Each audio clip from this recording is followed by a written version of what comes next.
Assalamualaikum warahmatullahi wabarakatuh. Bismillahirrahmanirrahim. Alhamdulillahi rabbil alamin. Assalatu wassalamu ala sayyidina wa maulana Muhammadin wa ala alihi wa sahbihi ajma'in, amma ba'd. Adik-adik mahasiswa sekalian yang saya banggakan, alhamdulillah hari ini kita dapat kembali melanjutkan pelajaran kita untuk memperdalam fikih dan usul fikih. Tentu saja kajian seputar fikih dan usul fikih ini adalah sebuah kajian yang sangat luas sekali. Sebelum kita mempelajarinya, terlebih dahulu saya ingatkan kepada adik-adik sekalian, kalau adik-adik sekalian hanya mengandalkan belajar di kelas, belajar dengan saya di perkuliahan di semester ini untuk mempelajari fikih dan usul fikih, maka dari awal saya ingatkan tidak cukup ya. Karena fikih itu sangat luas sekali dan usul fikih juga sangat luas sekali pembahasannya. Sedangkan kita kuliah satu semester hanya 16 kali pertemuan. Maka adik perlu banyak membaca, perlu banyak bertanya, menelaah, dan mengikuti kajian-kajian di luar daripada perkuliahan kita. Baik itu dengan saya ataupun nanti dengan siapa saja yang ahli dalam fikih dan usul fikih. Baik, untuk pertemuan kali ini kita akan mengenal terlebih dahulu apa itu fikih dan usul fikih. Kenapa perlu mengenal? Karena rasanya akan sangat repot apabila ke depan adik-adik sekalian belajar fikih dengan segala pembahasannya, usul fikih dengan segala pembahasannya yang sangat dalam dan luas, sedangkan adik-adik sendiri belum tahu fikih itu apa sih sebenarnya, usul fikih itu apa sih sebenarnya. Nah, itu sebab kenapa di pertemuan kali ini kita akan sama-sama belajar terlebih dahulu untuk mengenal apa sebenarnya fikih itu dan apa usul fikih itu dan apa perbedaannya. Baik, dengan saya Ahmad Muhaisin bin Syarbaini. Baik, kita mulai dulu dengan pertanyaan apa itu fikih. Nah, sebelum saya menjelaskan pengertian fikih sesuai dengan definisi yang disebut di dalam kitab-kitab para ulama, saya ingin coba menyederhanakan terlebih dahulu, membuat adik-adik menangkap sense atau rasa tentang apa itu fikih terlebih dahulu, baru nanti kita masuk pada kaidah formal yang ditulis oleh para ulama di dalam karya-karya mereka. Nah, pertama coba adik-adik sekalian jawab pertanyaan berikut ini. Pertama, apa hukum melaksanakan sholat 5 waktu? Saya rasa adik-adik sekalian sepakat akan menjawab hukum melaksanakan sholat 5 waktu wajib. Baik. Kedua, apa dalil atau landasannya? Nah, apa dalil atau landasan kenapa adik-adik mengatakan sholat 5 waktu itu hukumnya wajib? Nah, biasanya adik-adik pasti akan menjawab dengan firman Allah Subhanahu wa taala, wa aqimus shalah wa atuz zakah warka'u ma'ar raki'in. Itu ada dalam surah Al-Baqarah. Tegakkanlah salat, bayarlah zakat, dan rukuklah bersama orang-orang yang rukuk. Dan banyak lagi ayat-ayat dalam Al-Quran serta hadis Nabi Sallallahu Alaihi Wasallam yang menjelaskan tentang adanya perintah salat, baik dari Allah Subhanahu Wa Taala maupun dari baginda Rasulullah Sallallahu Alaihi Wasallam. Nah, baik, sebenarnya ketika adik-adik menjawab pertanyaan saya tadi, tanpa adik-adik sadari sebenarnya adik-adik sedang memberikan jawaban fikih. Ketika adik-adik mengatakan sholat itu wajib, dalilnya adalah waqimus shalah. Nah, jadi secara sederhana itu fikih. Coba bisa nggak adik-adik simpulkan apa sebenarnya fikih itu? Nah, jadi sebenarnya fikih itu ya, sebelum kita masuk ke teori-teori yang disebut oleh para ulama ya, sederhananya fikih itu adalah secara bahasa adalah pemahaman ya. Pemahaman kita terhadap sesuatu itu disebut dengan fikih. Adapun istilah fikih yang lumrah digunakan di dalam kajian-kajian keislaman, khususnya dalam kajian hukum Islam ya, sederhananya fikih itu adalah jawaban tentang hukum suatu perbuatan manusia. Hukum suatu perbuatan manusia yang ditopang dengan dalil yang rinci. Nah, jadi kata kuncinya hukum tentang perbuatan manusia, itu kata kunci pertama. Ya, kita meletakkan hukum pada suatu perbuatan manusia. Kata kunci kedua, hukum itu diletakkan berdasarkan dalil. Itulah fikih. Jadi fikih itu adalah meletakkan hukum terhadap suatu perbuatan manusia yang ditopang dengan dalil yang rinci. Misalnya tadi kan pertanyaan saya tuh, apa hukum melaksanakan sholat 5 waktu?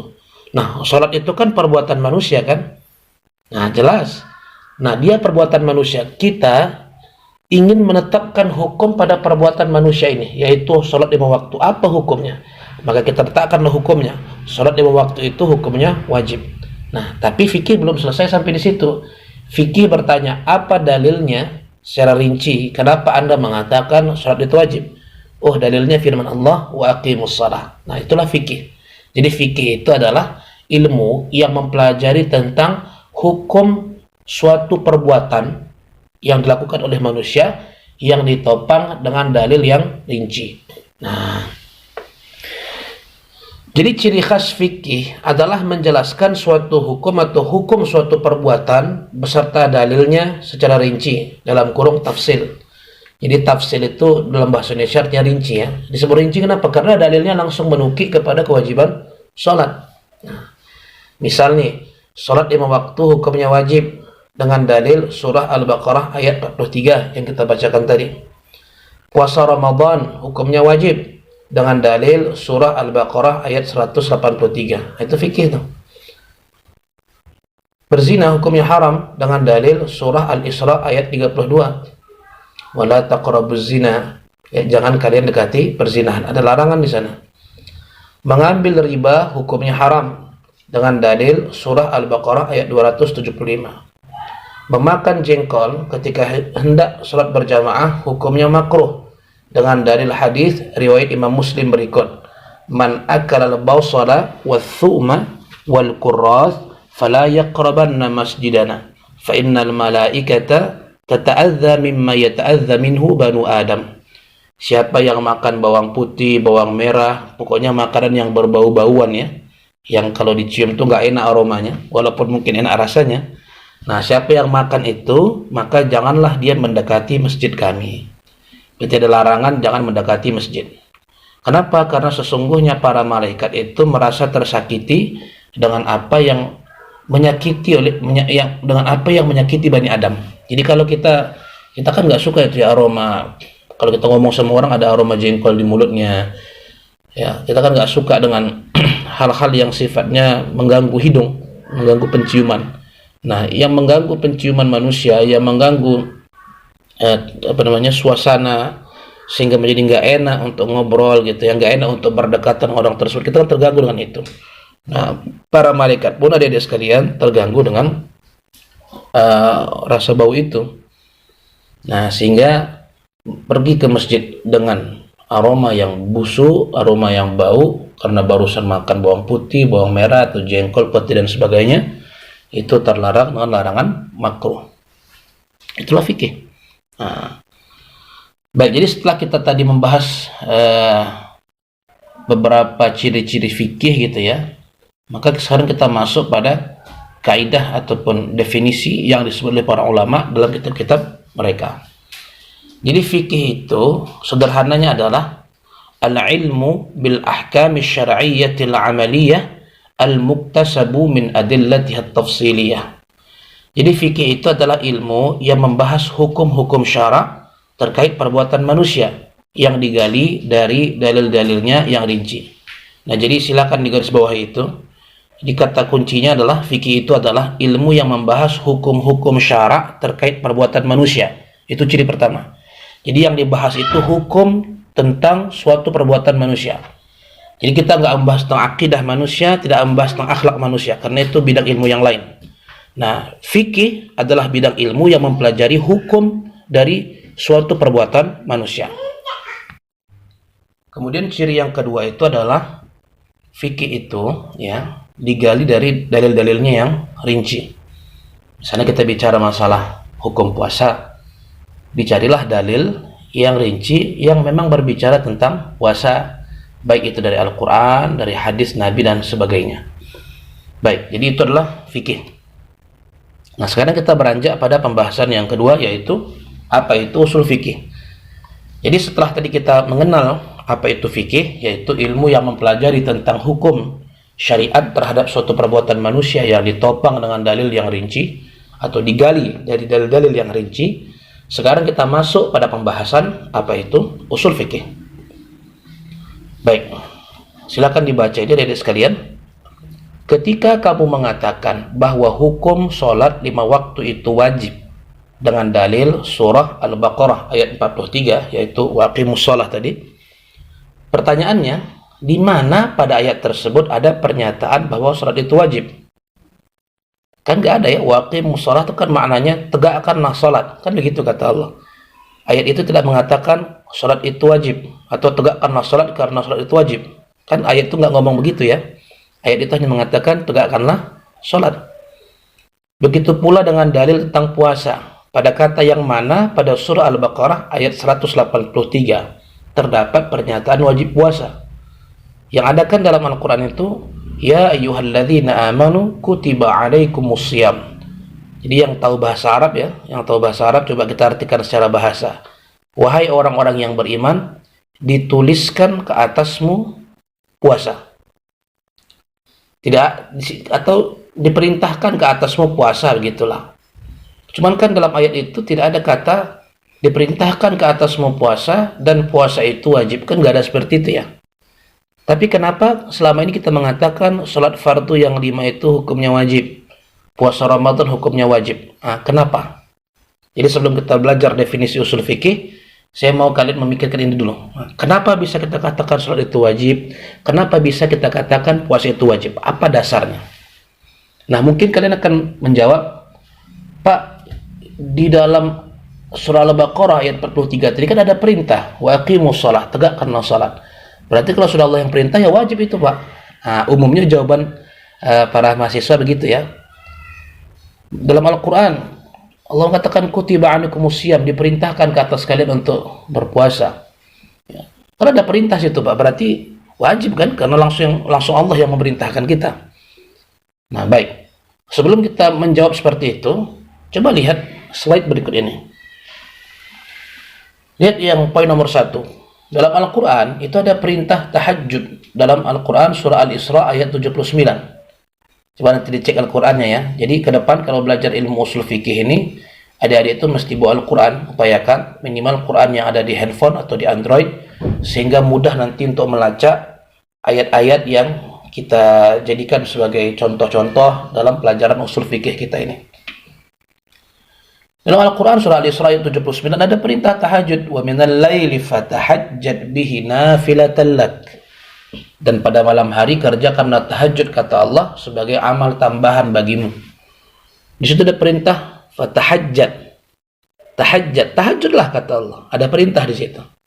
Lalu pertanyaannya, apakah salat tahajud juga wajib? Toh di situ ada perintah Allah. Saya rasa kita sama-sama kompak akan menjawab, tidak, Pak. Salat tahajud itu hukumnya sunnah. Nah, lalu kenapa kalimat wa aqimus shalah yang terdapat perintah untuk melaksanakan salat kita katakan salat itu wajib, sedangkan tahajud tidak wajib? Apa sebabnya? Nah, ini usul fikih. Kita akan bahas itu. Kenapa perintah yang ini menghasilkan konsekuensi wajib? Kenapa perintah yang satu lagi kok tidak wajib? Kenapa konsekuensinya hanya sampai pada level sunnah, tidak sampai wajib, tidak sampai fardu? Nah, itu yang akan kita dalami dalam usul fikih. Contoh lagi, poin nomor 2. Ada perintah mencatat hutang dalam Al-Quran. Coba lihat nanti cek surah Al-Baqarah ayat 282. Itu ada perintah. Ya, apabila kalian saling hutang menghutangi, ada saling hutang berpiutang, kata Allah dalam Al-Quran, faktubuh, tulislah itu. Ya, sampai nanti tiba masa pembayaran supaya tidak terjadi sengketa antara pihak yang memberikan piutang dengan pihak yang berhutang. Jadi ada perintah mencatat hutang. Pertanyaannya, adik-adik selama ini kalau berhutang itu dicatat nggak? Atau cuma dihafal-hafal saja? Saya rasa kebanyakan kita ya, itu nggak dicatat. Berarti berdosa dong. Kalau mencatat hutang ini hukumnya wajib kalau ada perintah. Nah, memang terjadi khilaf, terjadi perbedaan pandangan di kalangan para ulama tentang hukum mencatat hutang. Tapi jumhur atau mayoritas para ulama berpendapat mencatat hutang itu hukumnya sunnah. Ya, perbuatan baik cuma tidak sampai level wajib. Tapi kan ada perintah. Nah, kenapa mayoritas para ulama tetap menghukumi mencatat hutang itu hukumnya sunnah. Nah, ini jadi pertanyaan dalam usul fikih. Poin nomor 3. Ada perintah bahkan dalam hadis Nabi Shallallahu Alaihi Wasallam agar berbuat sesuka hati kita. Terlihat misalnya hadis riwayat Imam Al-Bukhari dalam kitab Sahih Al-Bukhari, "Idza lam tastahi fasna' ma syi'ta." Kalau kamu tidak punya rasa malu, kata Rasulullah, berbuatlah sesuka hatimu. Ada perintah di situ. Berarti bolehkah kita buat suka hati? Oh boleh Pak, kalau kita nggak punya rasa malu. Oke, buatlah. Kalau ada orang tidak punya rasa malu, bolehkah dia berbuat sesuka hati? Apakah wajibkah dia berbuat sesuka hati dia? Kan enggak. Kalau dia berbuat sesuka hati, dia kerjakan yang haram, toh dia berdosa juga. Dia nggak bisa melawan, dia tidak bisa berargumentasi di hadapan Allah. Ya Allah, saya berzina di dunia. Kenapa? Karena Rasul perintahkan kalau saya nggak punya malu berbuat sesuka hati. Saya menjalankan perintah Rasul. Nggak bisa begitu. Nggak bisa. Jadi adik-adik sekalian, nah ini sudah mulai tergambar belum? Kira-kira usul fikih itu apa coba? Dari poin nomor 3 ini gimana coba? Apa kira-kira usul fikih itu? Nah, saya rasa adik sudah mulai sudah mulai tergambar ya. Jadi ternyata usul fikih itu ya. Ini sebelum kita sampai pada definisi yang resmi yang ditulis oleh para ulama dalam kitab-kitab usul fikih. Dia sebenarnya usul fikih itu dia mempertanyakan atau dia mempelajari bagaimana cara menggunakan dalil. Sebenarnya intinya itu. Bagaimana cara menggunakan dalil, atau lebih dasar lagi, bagaimana cara kita mencari dalil, ya? Bagaimana cara kita menentukan ini dalilnya sudah benar atau belum? Bagaimana cara memahami dalil itu? Bahkan membahas tentang apa sih dalil itu? Kira-kira begitu. Itulah usul fikih itu. Jadi kalau fikih tadi bicara hukum syariat tentang perbuatan manusia, usul fikih dia ilmu yang mempelajari gimana hukum itu kok bisa muncul. Ini Pak, ada ayatnya. Kenapa ayat itu difahami seperti itu? Nah, kira-kira usul fikih itu lebih kurang seperti itu. Jadi ternyata ya, kita pelajari dari pertemuan sebelum tadi ini, dari pembahasan sebelum ini, ternyata tidak semua perintah itu berkonsekuensi wajib. Kalimat perintah itu ternyata bisa bermakna wajib, bisa bermakna sunnah, bisa bermakna mubah, bisa bermakna doa bahkan. Misalnya Rabbana atina, wahai Tuhan kami, berikanlah kepada kami fid dunya hasanah, kebaikan di dunia, wa fil akhirati hasanah, dan kebaikan di akhirat. Ada kata-kata wa atina, ya Allah berikanlah pada kami. Nah, berikan wa atina ini bagi yang belajar bahasa Arab, dia pasti tahu ya, wa atina ini kan fi'il amar ya, kata kerja yang menunjukkan adanya perintah. Nah, jadi pertanyaan, apakah kita memerintahkan Tuhan di situ? Tidak ya. Jadi walaupun kalimatnya wa atina, ya Allah berikanlah pada kami, walaupun ada kata perintah di situ, tapi konsekuensinya bukan perintah kepada Allah, tetapi permohonan doa. Nah, dan juga bisa bermakna celaan. Ya seperti hadis yang tadi, fasna' ma syi'ta. Itu ada perintah dari Rasulullah, fasna', berbuatlah ma syi'ta, apapun sesuka hatimu. Nah, walaupun ada perintah di situ, itu bukan bermakna wajib melaksanakan perintah Rasul yang itu. Itu bermakna bahwa Rasul sedang mencela orang yang tidak punya rasa malu. Nah, jadi kalimat perintah itu bisa bermakna macam-macam. Begitu juga dengan kalimat larangan dan celaan yang lain. Ya, tidak selamanya berkonsekuensi haram. Ya, ada larangan-larangan dalam Al-Quran maupun hadis Nabi Sallallahu Alaihi Wasallam yang konsekuensinya itu makruh misalnya, tidak sampai pada level haram. Nah, jadi usul fikih itu mau belajar itu. Usul fikih itu mau mempelajari itu. Jadi coba lihat poin ini. Jadi sebenarnya usul fikih itu fokusnya adalah bagaimana cara memahami dalil. Itu yang pertama. Nah, kalau orang nggak belajar usul fikih, dia akan mudah-mudah saja mencomot dalil. Ya, dia mengatakan hukum perbuatan ini haram, hukum perbuatan ini sunnah, hukum perbuatan ini makruh, ini mubah dan sebagainya. Dia mudah menghukumi sesuatu, tapi ketika ditanya apa dalilnya, nah, dia pun ini dalilnya. Nah, dia pun kasih dalil, ini dalilnya. Lalu pertanyaannya, betulkah cara dia memahami dalil itu? Karena bisa jadi dalil itu sahih, karena datang dari Al-Quran ataupun hadis Nabi Shallallahu Alaihi Wasallam, tapi pemahaman orang tersebut terhadap dalil itu tidak sahih. Nah, ini yang jadi problem. Ya, jadi bukan kadang-kadang problemnya itu bukan di masalah kesahihan dalil atau tidak. Orang bisa jadi menyodorkan Al-Quran, orang bisa jadi menyodorkan Sunnah Nabi Shallallahu Alaihi Wasallam sebagai dalil dari suatu hukum perbuatan manusia. Tapi problemnya bukan itu, bukan masalah di kesahihan hadis ataupun ayat Qur'annya. Itu sudah jelas sahih Al-Qur'an dan hadis yang sahih itu ya kita katakan sahih. Tapi problemnya seringkali adalah orang yang menggunakan dalil itu tidak paham bagaimana cara memahaminya. Nah, dia tidak paham cara memahami. Makanya kita ambil contoh yang mungkin bisa kita sepakati bersama. Teroris-teroris yang tergabung dalam berbagai afiliasi atau organisasi yang mungkin mengebom gereja atau mengebom perkumpulan apapun itu dengan dalih agama, saya rasa sebelum mereka bertindak, mereka sudah baca kitab suci dulu. Khususnya kalau dalam konteks pelakunya adalah muslim, saya rasa mereka punya nyali berani mati, punya nyali untuk membunuh diri sendiri. Saya rasa karena sudah ada yang mendoktrin dengan ayat-ayat tertentu atau hadis-hadis yang tertentu. Nah, betul landasan dia Quran sebenarnya, landasan dia hadis. Cuman problemnya bukan di Quran dan hadis itu. Problemnya adalah orang yang didoktrin itu tidak memahami bagaimana cara memahami dalil Al-Quran dan tidak tahu bagaimana cara memahami hadis Nabi Shallallahu Alaihi Wasallam itu, sehingga dia bisa jadi ada orang yang menipu dia. Nah, kenapa? Karena ketidaktahuannya tentang usul fikih, tentang bagaimana cara memahami dalil tersebut. Akhirnya dalil itu ya atau ayat Quran tadi dan hadis tadi maknanya itu ya maknanya dicelarukan oleh orang yang punya niat busuk tadi itu. Dicelarukan oleh orang yang mendoktrin calon-calon bomber atau pengebom tadi itu.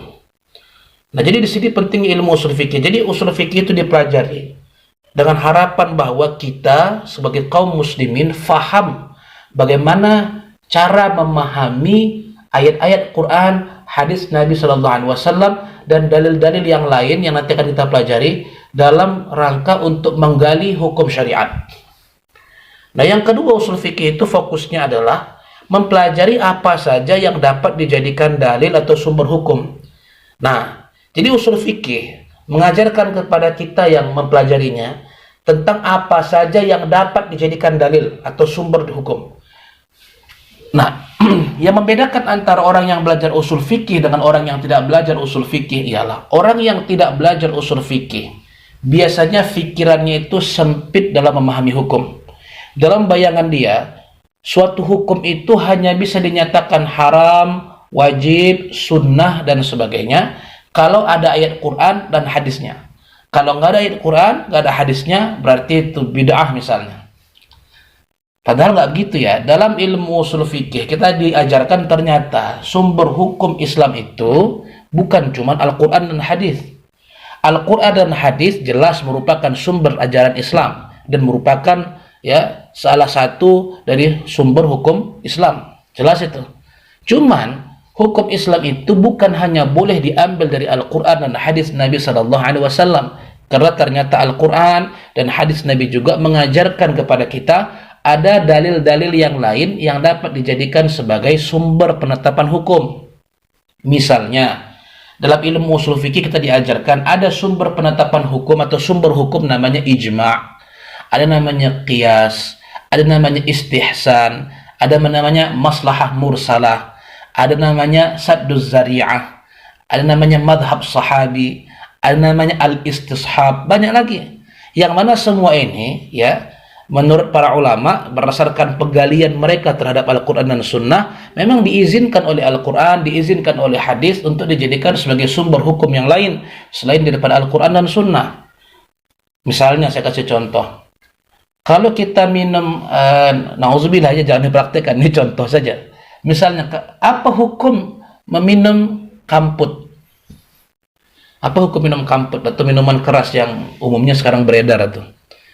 Kita mungkin akan sepakat mengatakan, dan saya yakin semuanya sepakat mengatakan bahwasanya hukum meminum minuman keras yang sekarang ini beredar di mana-mana itu adalah haram gitu. Lalu kita tanya, kenapa haram? Apa dalilnya? Biasanya orang akan menjawab firman Allah Subhanahu wa taala, "Innamal khamru wal maisir wal azlamu wal ansabu rajsun min 'amali syaitani fajtanibuh." Ya. Hanya saja kata Allah, al-khamr itu khamar, perjudian, menyembah berhala, mengundi nasib, itu adalah perbuatan syaitan, jauhi kata Allah. Nah, di sini ada perintah menjauhi khamar, ya. maka minuman keras itu hukumnya haram. Oh, tunggu dulu. Khamar yang ada di dalam Al-Quran itu adalah air perasan anggur. Jadi anggur asli itu difermentasi, diolah sehingga menjadi minuman yang kalau diminum itu memabukkan, menghilangkan ingatan. Sedangkan khamar yang sedangkan minuman keras yang sekarang beredar apapun mereknya, saya rasa hampir kebanyakannya bukan berasal dari anggur. Bahkan yang kalau kita lihat di televisi ya, ada yang oplosan-oplosan itu bahkan nggak ada anggurnya sama sekali. Dia sumbernya dari alkohol yang bukan dari anggur, ya dari macam-macam campuran-campuran bahan kimiawi lah. Nah, berarti itu bukan khamar kan? Bukan khamar. Khamar itu anggur yang difermentasi, dia dibasikan, dibusukkan, kemudian diolah dengan sedemikian rupa sehingga menjadi minuman yang rasanya lezat tapi memabukkan. Nah, dan dihukumi haram dalam Al-Quran. Kenapa? Karena Allah larang dia dan Allah katakan itu perbuatan syaitan. Cuman kan problemnya, nah minuman-minuman keras yang sekarang beredar kan bukan itu. Nah, jadi apakah karena di Al-Quran nggak disebut merek, misalnya Al-Quran nggak nyebut merek A, merek B minuman keras, apakah karena di hadis nggak menyebut minuman merek ini nggak haram, minuman merek ini haram? Hadis nggak ada nyebut, karena hadis itu kan 1400 tahun yang lalu ya, sedangkan minuman-minuman keras itu kan produk belakangan. Nah, jadi apakah itu nggak haram? Apakah boleh dikonsumsi? Jawabannya tidak. Dalilnya apa? Al-Quran nggak nyebut merek itu, hadis nggak nyebut merek itu. Nah, hadis hanya Al-Quran yang mengatakan khamar, ya bukan minuman keras. Nah, jawabannya dari mana kita menemukan jawaban hukumnya? Nah, ada sumber yang lain namanya qiyas. Qiyas itu misalnya, saya terangkan sedikit ya. Qiyas itu analogi. Jadi dicari analoginya. Kenapa Allah mengharamkan khamar? Apa sebabnya? Apakah karena itu anggur? Jawabannya tentu bukan, karena anggur makanan yang halal. Apakah karena dia air? Jawabannya bukan, karena air itu minuman yang halal diminum. Nah, apakah karena dia memabukkan?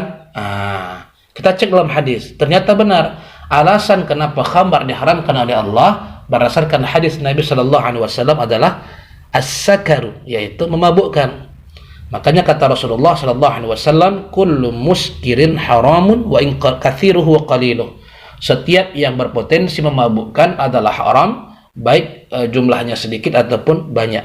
Nah, berdasarkan alasan kenapa khamar itu diharamkan, yaitu karena dia memabukkan, maka dikiaskanlah kepada minuman keras yang lain. Walaupun minuman keras yang lain bukan bersumber dari anggur yang difermentasi atau dibasikan, tapi tetap ada illat atau ada sebab di situ kenapa dia diharamkan. Apa itu? Karena sama-sama memabukkan. Nah, ini contoh usul fikih mengajarkan kepada kita apa saja yang dapat dijadikan dalil atau sumber hukum.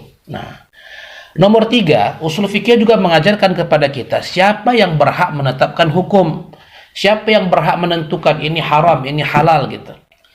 Kalau tadi yang sudah jelas-jelas misalnya kayak hukum sholat itu wajib, itu oke, itu kan syariat ya.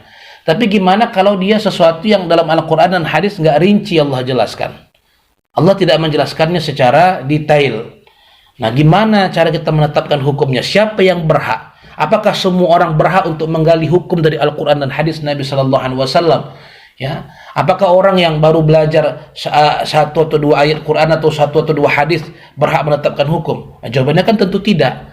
Maka dalam ilmu usul fikih ada pembahasan tentang kriteria orang-orang yang layak untuk menetapkan hukum atau menggali hukum dari Al-Quran maupun hadis dan sumber-sumber yang lain, yang dalam istilah usul fikih disebut dengan nama mujtahid.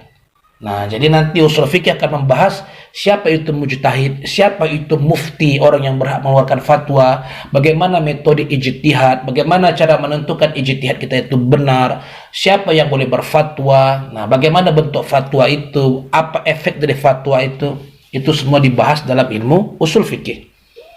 Kemudian juga usul fikih membahas tentang istilah-istilah kunci di dalam ilmu fikih. Misalnya kalau kita katakan sholat itu hukumnya wajib. Ya, wajib itu kan istilah fikih ya. Nah, pertanyaannya apa itu wajib? Apa itu sunnah? Nah, apa itu rukun? Apa itu syarat? Nah, istilah-istilah kunci ini nanti akan dibahas secara lebih detail di dalam ilmu usul fikih. Nah, sekarang terakhir baru kita masuk pada definisi usul fikih yang disebut oleh para ulama.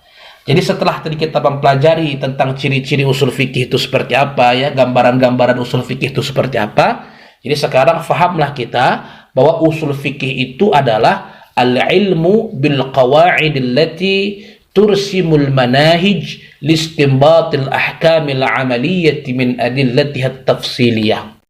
Jadi usul fikih itu adalah ilmu tentang kaidah-kaidah yang menjelaskan metode penggalian hukum-hukum syarak terkait perbuatan manusia yang digali dari dalil-dalilnya yang rinci. Nah, supaya mudah memahami kaidah ini atau definisi ini, coba adik-adik garis bawahi mulai dari kata-kata atau mulai dari kalimat hukum-hukum syarak terkait perbuatan manusia yang digali dari dalil-dalilnya yang rinci. Kenapa saya suruh garis bawahi dari kata-kata hukum-hukum syarak itu sampai ke belakang? Coba adik-adik pandangi betul-betul ya kalimat yang digaris itu. Pernah nggak dalam penjelasan saya ini mendengar kata-kata yang sama? Hukum-hukum syarak terkait perbuatan manusia yang digali dari dalil-dalil yang rinci. Ada nggak adik-adik yang ngeh? Ini kayak tadi udah disebut sama bapak nih. Nah, coba diingat-ingat kembali. Ada nggak sebelumnya saya sebut kata-kata itu? Hukum-hukum syarak terkait perbuatan manusia yang digali dari dalil-dalilnya yang rinci. Nah, selamat bagi yang dapat jawabannya ya.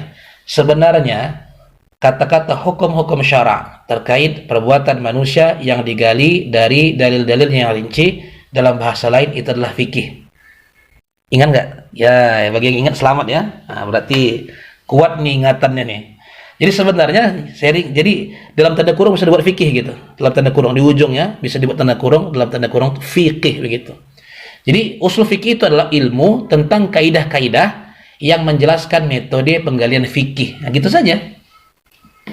Ya, jadi kalau kita katakan tadi fikih hukum tentang perbuatan manusia, misalnya salat itu hukumnya wajib, dalilnya ini. Nah, usul fikih mengajarkan kepada kita bagaimana cara mengolah dalil itu. Kok bisa sampai pada hukum wajib?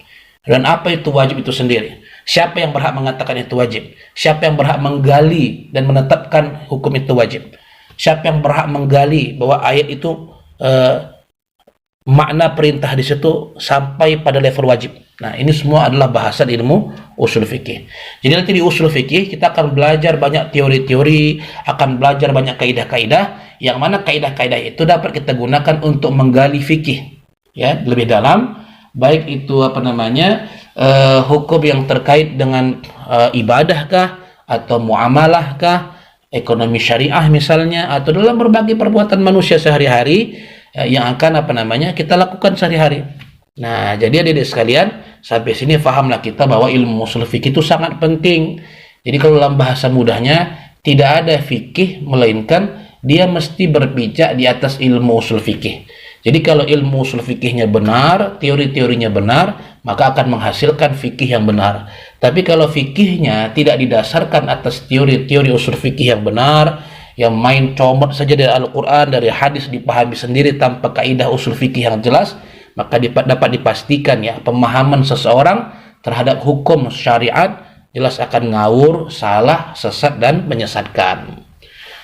Baiklah, saya rasa ini dulu pertemuan kita dalam pelajaran kali ini. Terima kasih telah menyimak dan saya harapkan dicatat ya hal-hal penting yang ada di video ini, dan beruntung ya kalau kita menggunakan video ini ya walaupun nggak langsung tatap wajah, tidak bisa melihat wajah sesama kita, tapi ada keuntungannya, yaitu kalau ada hal-hal tadi yang kita terlewat ya miss gitu, kita bisa putar kembali sehingga kalau ini diputar berulang-ulang, saya rasa adik-adik akan lebih mudah untuk memahami pelajaran yang konon katanya usul fikih ini pelajaran yang ribet ya, yang susah ribet. Walaupun saya rasa itu hanya mitos ya. Semangatlah belajar adik-adik sekalian, ya belajarlah sungguh-sungguh. Insyaallah Allah mudahkan pelajaran ini bagi adik-adik sekalian. Allah mudahkan adik-adik untuk belajar, ya mudah untuk menangkapnya dan mudah pula untuk memahaminya. Baiklah, insyaallah ketemu lagi di pertemuan selanjutnya. Assalamualaikum warahmatullahi wabarakatuh.